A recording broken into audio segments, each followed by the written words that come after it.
Assalamualaikum warahmatullahi wabarakatuh. Selamat pagi, selamat siang, selamat malam, dan salam sejahtera untuk kita semua. Kita bertemu kembali lagi dalam series kelas kuliah dari YouTube channel saya. Kali ini kita akan membahas topik perpindahan massa dalam mata kuliah satuan operasi. Apa itu perpindahan massa? Definisi dari perpindahan massa adalah proses perpindahan partikel suatu zat dari satu lokasi ke lokasi lain akibat adanya perbedaan konsentrasi, tekanan, atau suhu. Jadi, pada dasarnya, suatu zat itu memiliki massa. Di dalamnya ada partikel-partikel yang tentunya memiliki massa. Partikel-partikel ini tentu akan cenderung mengalami perpindahan, yang dimana pada saat berpindah tentu massanya pun juga ikut berpindah. Perpindahan ini berpindah dari satu lokasi ke lokasi lain disebabkan adanya perbedaan dari konsentrasinya, perbedaan wujud zatnya juga, entah mungkin padat ke gas, gas ke cair, cair ke padat, dan seluruh fenomena perpindahan zat. Kemudian adanya perbedaan tekanan juga, atau karena adanya perbedaan suhu, di mana perbedaan-perbedaan inilah yang menyebabkan perpindahan dari suatu massa tersebut. Dalam kehidupan sehari-hari kita bisa melihat banyak peristiwa perpindahan massa. Misalkan aroma parfum yang menyebar di ruangan, dalam hal ini itu menerapkan difusi gas. Misalkan parfum yang dalam hal ini cairan, pada saat kita semprotkan itu berubah menjadi gas. Ya, seperti berikut. Kemudian contoh selanjutnya yaitu larutan gula yang ada di dalam air. Proses ini melibatkan difusi cairan, yakni partikel gula yang dalam bentuk padat itu berubah menjadi cair dikarenakan adanya perbedaan wujud antara dari partikel gula yang padat dan partikel air sebagai pelarut. Selain itu juga kita bisa melihat contoh karbon dioksida yang larut di dalam air soda. Pada kondisi ini, karbon dioksida yang merupakan partikel gas itu melarut bersama dengan cairan yang ada di dalam soda. Ini melibatkan difusi gas ke cairan. Jadi, bagaimana sebenarnya proses perpindahan massa itu terjadi? Ini dapat kita jelaskan melalui mekanisme perpindahan massa. Mekanisme perpindahan massa itu ada 3, yaitu difusi molekuler, difusi turbulen, dan konveksi. Yang pertama yaitu difusi molekuler. Difusi molekuler ini adalah proses perpindahan molekul dari daerah dengan konsentrasi tinggi ke daerah dengan konsentrasi rendah. Hal ini diakibatkan adanya gradien konsentrasi atau perbedaan konsentrasi. Proses ini berlangsung secara spontan tanpa memerlukan energi tambahan dan mengikuti hukum Fick. Contoh sederhananya misalkan, secara alamiah molekul itu selalu bergerak secara acak. Jika ada perbedaan konsentrasi, maka molekul tersebut cenderung menyebar untuk meratakan konsentrasi di seluruh area. Misalkan, contoh dalam kehidupan sehari-hari adalah gula. Gula yang dilarutkan dalam air, molekul gula tersebut akan menyebar secara merata ke seluruh larutan tanpa diaduk. Jadi itu namanya difusi molekuler. Beda halnya dengan difusi turbulen. Suatu molekul larutan gula tersebut dapat tersebar merata juga ke seluruh bagian dari partikel-partikel pelarut dikarenakan adanya turbulensi. Apa itu turbulensi? Seperti yang telah kita pelajari sebelumnya, bahwa turbulen itu adalah salah satu jenis aliran di mana dia memiliki pola yang cukup acak. Karena polanya yang cukup acak ini, maka akan membantu penyebaran dari partikel-partikel gula tersebut untuk tersebar melata di setiap bagian-bagian daerah pelarut. Nah, hal ini terjadi dalam contoh sederhananya ketika gula dimasukkan dalam air dan kita lakukan pengadukan. Dengan adanya pengadukan ini, tentu dapat membantu percepatan atau kecepatan dari pelarutan gula tersebut untuk melarut. Itu adalah contoh dari difusi turbulen. Bagaimana dengan konveksi? Ya, jadi kalau konveksi itu sendiri, perpindahan massa yang terjadi dikarenakan dari aliran fluidanya. Jadi mekanisme perpindahan massanya itu dikarenakan adanya gerakan fluida secara makroskopis, yang dalam hal ini molekul-molekul zat terlarut atau gas dipindahkan oleh aliran fluida, baik karena adanya perbedaan tekanan, kecepatan aliran, maupun karena perbedaan suhu. Contohnya, proses konveksi itu terjadi ketika fluida bergerak dan membawa zat terlarut bersamanya. Beda halnya dengan difusi yang bergantung pada gerakan molekul secara acak, konveksi itu lebih efisien karena dipengaruhi oleh gerakan fluida yang lebih besar. Hubungan dasar untuk perpindahan massa dapat dijelaskan dengan hukum difusi Fick. Hukum ini menyatakan bahwa fluks massa itu sebanding dengan gradien konsentrasi dan koefisien difusi atau koefisien perpindahan massa, di mana dalam hal ini J yaitu fluks massa, gradien konsentrasi adalah dC per dx, dan D itu adalah koefisien difusi atau koefisien perpindahan massa. Nah, dalam hal ini mungkin kita bertanya-tanya, apa itu fluks massa? Fluks massa itu adalah ukuran laju perpindahan massa suatu komponen per satuan luas per satuan waktu. Itu dapat kalian lihat dalam satuan berikut, di mana mol per meter kuadrat second. Ini menyatakan sebenarnya mol itu adalah jumlah komponen dibagi luas areanya dan waktunya. Nah, dalam konteks perpindahan massa, fluks ini menggambarkan sebenarnya seberapa cepat suatu zat berpindah melalui suatu area tertentu karena adanya gradien konsentrasi atau gaya dorong lainnya, entah berupa tekanan atau suhu dan lain-lainnya. Jadi fluks massa ini kalau mau lebih gampangnya itu lebih ke arah kecepatan sebenarnya. Kenapa kecepatan? Karena dapat kalian lihat di sini itu ada waktu ya, ada parameter waktu di sini atau second.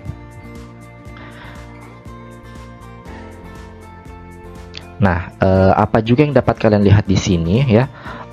Tanda negatif ya, tanda negatif yang di sini atau min D itu adalah tidak lain, D adalah koefisien perpindahan massanya atau koefisien difusinya. Tanda negatif ini menunjukkan bahwa perpindahan massa itu terjadi dari daerah dengan konsentrasi tinggi ke konsentrasi rendah, atau tidak lain arah difusinya itu berlawanan dengan gradien konsentrasi.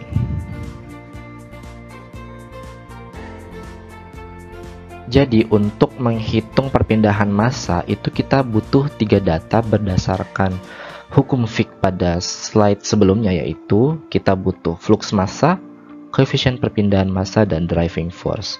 Fluks massa seperti yang telah dijelaskan sebelumnya bahwa itu adalah laju perpindahan massanya per satuan luasnya. Kemudian koefisien perpindahan massanya itu adalah biasanya juga disimbolkan dengan huruf K. Kalau yang tadi itu disimbolkan dengan huruf D, tapi pada umumnya sama aja. Nah, koefisien perpindahan massa ini adalah ukuran efisiensi perpindahan massa tergantung jenis sistemnya, entah berupa gas, cair, atau padat. Kemudian driving force atau gradien atau perbedaan, entah selisih konsentrasinya di permukaan yang bisa dinyatakan dalam CS, dan bulk atau CB. Contoh satuan operasi yang melibatkan perpindahan massa. Jadi perpindahan massa ini sebenarnya banyak sekali contohnya atau penerapannya di industri, terutama dalam suatu rangkaian proses yang terdiri atas unit-unit proses kecil-kecil yang tertentu atau satuan operasi. Itu biasanya banyak yang melibatkan perpindahan massa. Contoh pertama yaitu kolom absorpsi. Gambarnya adalah sebagai berikut. Absorpsi yaitu adalah proses yang bertujuan untuk menghilangkan komponen tertentu dari gas dengan cara melarutkannya dalam cairan. Contohnya adalah limbah gas CO2 yang berasal dari hasil pembakaran batu bara, itu ingin kita hilangkan dengan cara menyemprotkannya menggunakan cairan. Nah, dalam hal ini gas CO2-nya itu bisa hilang dikarenakan gas CO2 tersebut melarut bersama cairan yang kita semprot atau air yang kita semprot. Nah, tentunya pada proses tersebut itu melibatkan perpindahan massa, di mana perpindahan massanya ini terjadi ketika gas itu bersentuhan dengan cairan pelarut di dalam kolom, di dalam cerobong atau di dalam menara, bersentuhan dengan komponen yang ingin dihilangkan, maka terjadilah proses difusi dari fase gas ke fase cair. Itu kolom absorpsi. Kemudian contoh proses selanjutnya yaitu destilasi. Gambarnya seperti berikut. Seperti yang telah kita pelajari pada unit proses sebelumnya, destilasi itu adalah proses pemisahan campuran cair yang dalam hal ini kita ingin pisahkan dengan menggunakan prinsip perbedaan titik didih dari masing-masing komponennya. Prinsip perpindahan massanya tentunya yaitu perpindahan massa dari fase cair ke uap melalui proses penguapan dan kondensasi. Komponen yang lebih volatil atau yang lebih mudah menguap itu maka akan naik ke atas kolom, dan sementara komponen yang kurang volatil atau kurang mampu menguap itu akan tertinggal di bagian bawah. Kemudian contoh selanjutnya yaitu unit ekstraksi. Dalam hal ini gambarnya seperti berikut ya. Jadi ini adalah unit ekstraktor. Dalam hal ini ekstraksi padat cair atau biasa kita sebut dengan istilah leaching. Seperti yang telah kita ketahui bersama, leaching itu adalah mengeluarkan zat terlarut dari padatan dengan menggunakan pelarut tertentu ya. Jadi kita ingin memisahkan suatu padatan dengan cara menambahkan suatu pelarut tertentu. Tentunya ini menerapkan perpindahan massa, di mana perpindahan massanya itu terjadi secara difusi dari padatan ke cairan. Zat terlarut akan terdifusi dari dalam padatan menuju cairan pelarut di sekitarnya. Contohnya di industri logam ya, seperti yang telah kita lakukan bersama-sama di praktikum kita, itu biasanya mengekstraksi logam dari biji nikel laterit atau ore menggunakan pelarut-pelarut asam, entah berupa asam sulfat, asam klorida, atau asam nitrat ataupun asam sitrat. Tujuannya adalah untuk mengekstrak nikelnya dari campuran biji ore nikel laterit. Kemudian contoh selanjutnya itu kristalisator. Juga merupakan bagian dari unit operasi yang telah kita pelajari dalam satu rangkaian mata kuliah ini. Kristalisasi itu tentu tujuannya adalah untuk mengendapkan zat terlarut dalam bentuk kristal padat dari larutan. Adapun kristalisator itu gambarnya seperti berikut ya. Tentunya ini melibatkan perpindahan massa karena perpindahan massanya itu dari larutan cair ke permukaan padat yang tumbuh dan akan membentuk suatu kristal. Misalnya di dalam industri farmasi atau kimia, kita ingin memperoleh senyawa murni dalam bentuk kristal atau padat.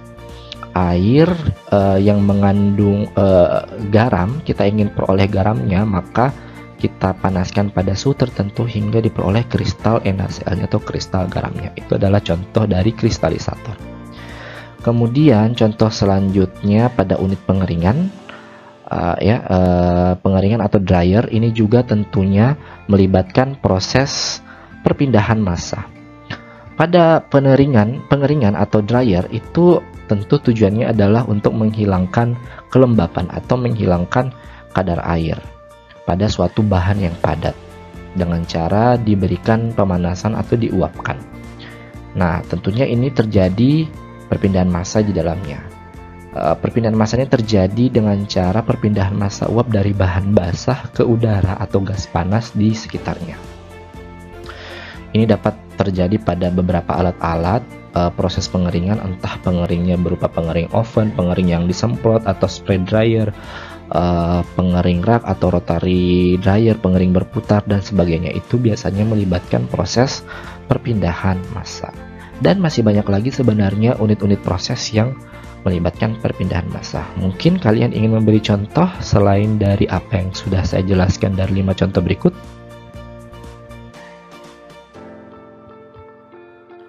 Berikut adalah penjelasan terkait koefisien perpindahan massa. Jadi berdasarkan penjelasan pada slide sebelumnya terkait hukum Fick, di mana hukum Fick ini menyatakan flux massa itu sama dengan difusi, koefisien difusi dikali dengan gradien konsentrasinya atau delta C per delta X. Ini bisa kita modifikasi juga, di mana D itu bisa kita gunakan simbol K atau koefisien, dan delta C-nya itu bisa kita simbolkan menggunakan CS kurang CB. Itu adalah rumus hukum Fick secara keseluruhan terkait proses difusi perpindahan massa. Nah, dalam hal ini kita bisa hitung koefisien perpindahan massanya dari saja tanpa dengan mengetahui data dari fluxnya atau J-nya untuk proses perubahan fase dari padat ke cair dan gas ke cair. Nah, dalam hal ini kalau proses perubahan fasanya dari padat ke cair, kita bisa pakai rumus berikut, yaitu KL sama dengan J dikurang C1 kurang C bulk. J-nya tentu harus diketahui terlebih dahulu, kemudian kita bagikan dengan gradien konsentrasinya. C1 itu adalah konsentrasi saturation atau pada konsentrasi suatu larutan pada saat dia dalam keadaan jenuh atau nilai kelarutan maksimalnya berapa, dan C bulk adalah konsentrasi dari larutan itu sendiri atau jumlah zat terlarut yang ada dalam larutan tersebut. Itu kalau dia padat ke cair. Bagaimana apabila gas ke cair? Maka kita gunakan PS dan PB. Ini tidak kita pakai lagi C atau konsentrasi, dan P itu sendiri adalah tekanan parsial.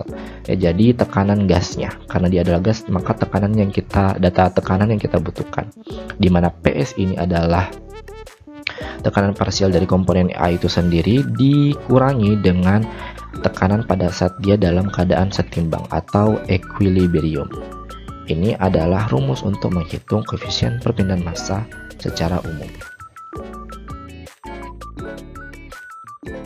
Jadi faktor-faktor yang mempengaruhi perpindahan massa itu sendiri ada banyak ya, sesuai dengan slide yang saya jelaskan di slide awal-awal pertama tadi mengenai pengertian perpindahan massa itu sendiri. Jadi perpindahan massa itu terjadi dikarenakan adanya perbedaan-perbedaan, entah wujud zatnya atau banyak hal. Salah satunya adalah konsentrasi tentunya, yaitu perbedaan konsentrasi atau driving force. Perpindahan massa itu juga bisa terjadi dikarenakan suhunya. Apabila ada suhu yang berbeda atau terjadi peningkatan suhu atau perubahan suhu, maka akan menyebabkan proses perpindahan massa. Kemudian faktor selanjutnya itu tekanan. Apabila tekanannya berubah dalam suatu komponen tertentu, maka akan menyebabkan partikel-partikel gasnya itu akan berpindah. Entah dia juga akan berubah wujud dari gas ke cair, ataupun juga jenis aliran, kondisi aliran, entah dia berupa aliran turbulen atau laminar. Kalau turbulen atau alirannya acak, maka itu akan menyebabkan meningkatnya proses perpindahan massa. Misalkan pada saat kita lagi sedang mengaduk, itu tentunya adalah turbulen, ada aliran turbulen di situ, maka itu akan menyebabkan perpindahan massa.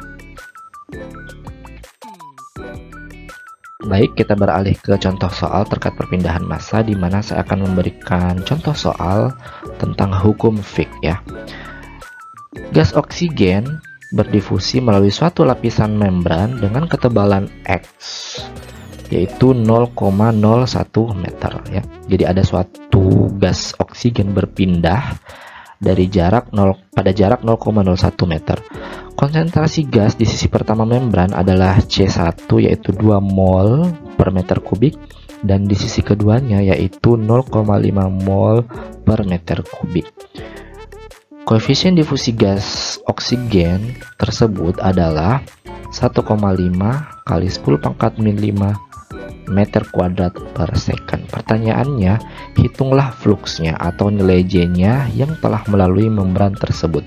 Kemudian hitung pula luas permukaan membran apabila nilai A-nya adalah 0,1 meter kuadrat. Hitung laju perpindahan massa gas oksigen dalam satuan mol per second. Bagaimana cara kerjanya? Mari kita simak seperti berikut.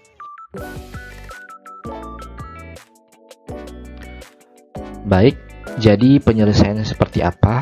Untuk pertama-tama tentunya kita perlu menuliskan terlebih dahulu rumus hukum Fick. Dalam hal ini J sama dengan min D kali dC per dx. Adapun J itu adalah flux massa, D adalah koefisien difusi, dan dc per dx adalah gradien konsentrasi. Masing-masing satuannya telah kita tuliskan. Nah, gradien konsentrasi itu adalah dc per dx. Untuk menghitung dc per dx, maka dc-nya itu tidak lain adalah selisih antara konsentrasi yang berbeda, yaitu C1 kurang C2 dibagi x. X itu apa? Jaraknya ketika dia berpindah. Maka, kita masukkan angka-angkanya seperti yang dari contoh soal tadi, di mana C1-nya tadi adalah 2, C2-nya adalah 0,5 dan X-nya atau jaraknya tadi itu 0,01. Dalam hal ini pastikan rumusnya atau satuannya masing-masing sudah sesuai.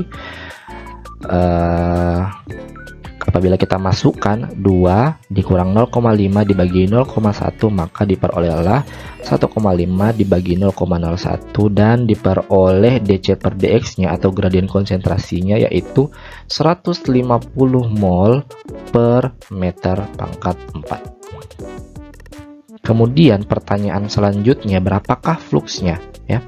Nah, ini adalah pertanyaan untuk bagian A, berapa fluksnya? Fluksnya itu kita masukkan saja ke dalam rumus berikut ya. J sama dengan min D dikali dc per dx, di mana dc per dx-nya tadi sudah diketahui yaitu 150 mol per meter pangkat 4 dan nilai D-nya yaitu 1,5 dikali 10 pangkat min 5 sesuai di soal tadi.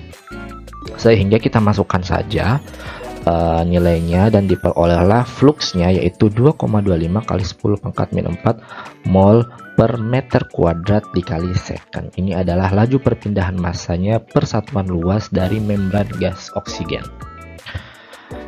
Nah, nilai negatif yang ada ini itu menyatakan sebenarnya arah difusinya, yaitu arahnya dari tinggi ke rendah atau berlawanan arah dari gradien konsentrasinya.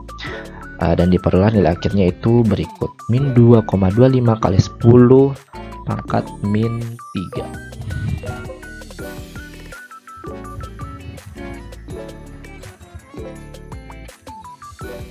Nah, pertanyaan selanjutnya untuk bagian B yaitu berapakah laju perpindahan massanya.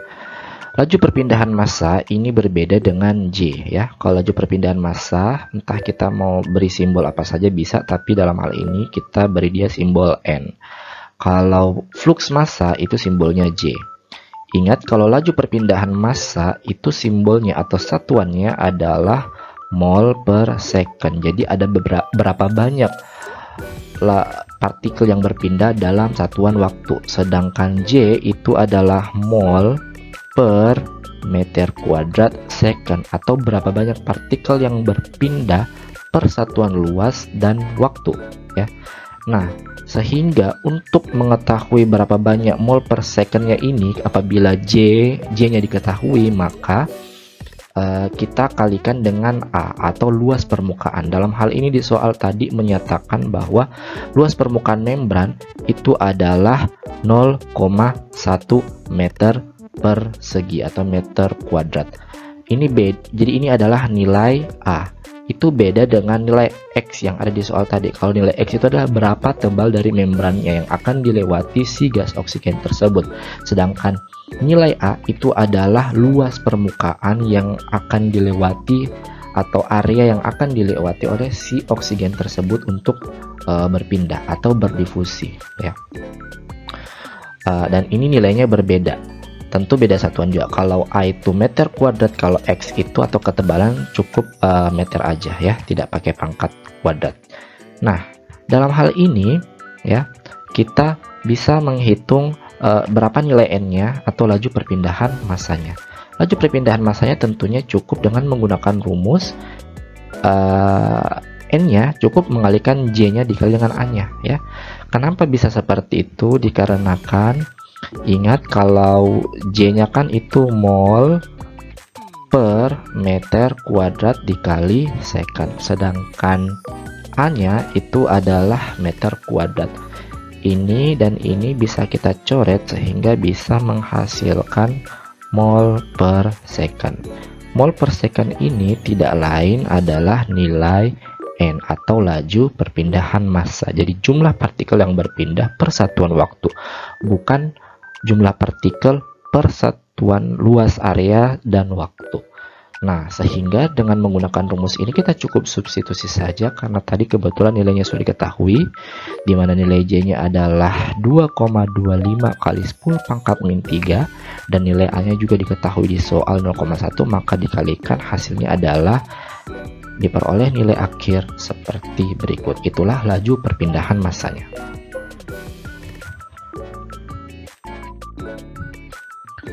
Berikut adalah grafik yang menyatakan hubungan antara konsentrasi C terhadap jarak X. Dari sini nanti kita bisa mengetahui berapakah gradien konsentrasinya yang sesuai dengan hukum Fick tadi, yaitu dC per dx. Nah, pada grafik ini dapat kita lihat ada sumbu X dan sumbu Y. Sumbu X-nya itu adalah jarak X. Jarak X apa yang dimaksud di sini, yaitu jarak yang menunjukkan dari permukaan padatan menuju bulk cairan.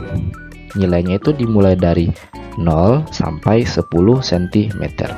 Apa maksudnya? Seperti misalkan pada contoh soal sebelumnya, yaitu contoh soal yang menyatakan perpindahan gas oksigen yang melewati suatu membran.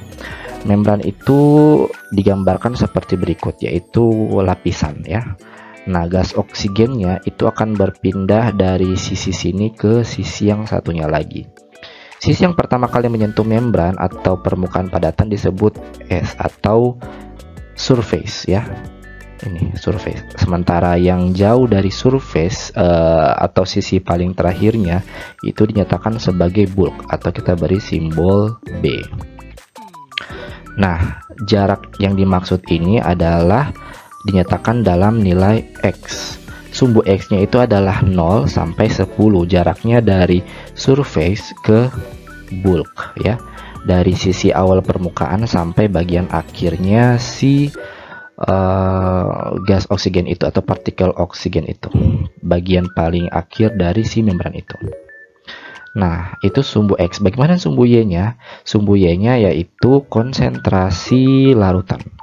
Konsentrasi larutan apa? Yaitu konsentrasi larutan atau konsentrasi zat terlarut pada posisi tertentu dari permukaan padatan atau dari area yang dia lewati. Jadi konsentrasi ini mulai dari 0,2 sampai 1 itu adalah konsentrasi pada setiap bagian yang ada di dalam permukaan area ini. Mulai dari jarak, misalkan jarak 0 atau 2 cm.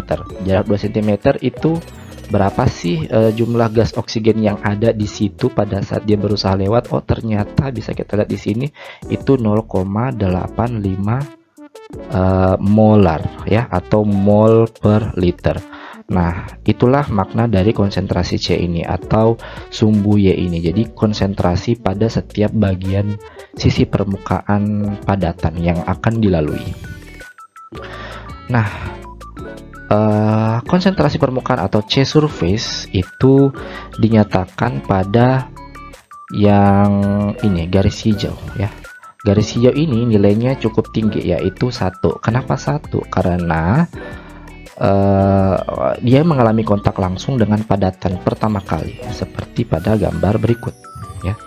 Sementara konsentrasi bulk ya, konsentrasi bulk itu yang ini ya, yang garis warna merah, ini adalah konsentrasinya itu pasti nilainya rendah banget, yaitu 0,2. Kenapa? Karena dia itu jauh dari permukaan ya, jauh dari permukaan. Nah, di sini pasti sudah banyak partikel yang tertinggal di permukaan, sehingga yang di bulk itu hanya sisa-sisanya saja yang tersisa di situ atau bagian yang paling akhir, sehingga pasti nilainya sangat rendah. Nah, dari sini apa yang bisa kita lihat ya? Jadi profil konsentrasinya itu adalah yang garis biru. Garis biru ini adalah gradien konsentrasi, menyatakan perubahan konsentrasi dari permukaan ya, menyatakan konsentrasi dari permukaan ke bulk, dari S ke B. Nah, garisnya tentunya dia mengalami penurunan ya. Semakin jauh dari permukaan maka atau semakin panjang jaraknya, maka konsentrasi larutan yang berpindah itu semakin jauh. Nah, profilnya ini menurun itu sesuai dengan gradien konsentrasi hukum Fick yang menyatakan bahwa pasti nilainya dia tuh negatif ya, atau min D. Nah, gradien konsentrasinya itu yang mana? Ya. Jadi gradien konsentrasinya atau DC per dx yaitu kemiringan atau grafik biru ya, kemiringan dari grafik biru ini ya. Jadi grafik biru ini ya, kalau kita cari tahu nilai slope-nya atau nilai A-nya, itulah tidak lain adalah perubahan konsentrasinya ya, perubahan konsentrasi atau DC per dx, yang nanti kalau kita mau tahu nilai J-nya, nilai flux masanya, maka nilai ini bisa kita masukkan ya. Jadi seperti itu. Nah, semakin besar nilai ini, nilai gradien ini, nilai antara C surface dan C bulk itu, maka semakin cepat juga perpindahan massa yang terjadi. Apa yang bisa kita simpulkan dari grafik berikut? Grafik ini mempresentasikan bahwa difusi itu terjadi daerah yang konsentrasinya tinggi ke konsentrasi yang rendah, hingga sebenarnya dia mencapai kesetimbangan atau tidak dapat lagi berpindah. Nah, penurunan grafik ini yang warna biru ini itu sudah sesuai dengan prinsip dari perpindahan massa atau hukum Fick tadi yang telah kita jelaskan sebelumnya. Seperti itu. Jadi perpindahan massa di industri itu sebenarnya perannya cukup penting. Bukan hanya sekedar kita mengkaji atau mencari tahu suatu perpindahan partikel dalam ranah molekul atau fisika, tetapi sebenarnya itu membantu kita dalam peningkatan efisiensi ya. Apa itu efisiensi? Jadi dengan memahami perpindahan massa sebenarnya kita itu terbantukan pada saat mau merancang peralatan nanti yang akan kita gunakan di unit proses industri. Misalkan pada saat kita nanti mau merancang suatu alat pengadukan, kita bisa perhatikan berapa banyak laju perpindahan massanya. Semakin tinggi laju perpindahan massa, maka semakin cepat proses pelarutan yang terjadi. Nah, ini kita tinjau perpindahan massa dengan menggunakan data-data terkait konsentrasinya, maka kita nanti akan terbantukan untuk merancang prosesnya ya, atau membuat alatnya. Entah juga begitu dengan unit proses lain, misalkan ekstraksi leaching pada cair, kristalisasi, pengeringan, destilasi, atau apapun itu yang menerapkan perpindahan massa. Tentunya dengan cara itu kita juga bisa menghemat energi. Proses yang lebih baik itu akan mengurangi pengurangan energi. Jadi kita berusaha untuk memperoleh produk dengan cara penggunaan energi yang seminim mungkin. Dengan cara ini kita bisa hitung melalui laju perpindahan massanya. Selain itu, kita tentunya bisa memperoleh produksi atau memperoleh produk dengan lebih cepat, karena kita bisa menghitung laju perpindahan massanya. Berapa banyak massa yang berpindah, semakin tinggi gradien konsentrasinya atau semakin tinggi lajunya, maka tentu proses perpindahan massanya lebih cepat, alias mungkin kita bisa memperoleh produk yang kita inginkan lebih cepat di industri. Jadi inilah pentingnya sebenarnya kita menghitung perpindahan massa di unit operasi atau satuan operasi. Baik, sekian topik perpindahan massa kali ini. Sampai bertemu di topik materi selanjutnya. Sekian dan terima kasih. Assalamualaikum warahmatullahi wabarakatuh.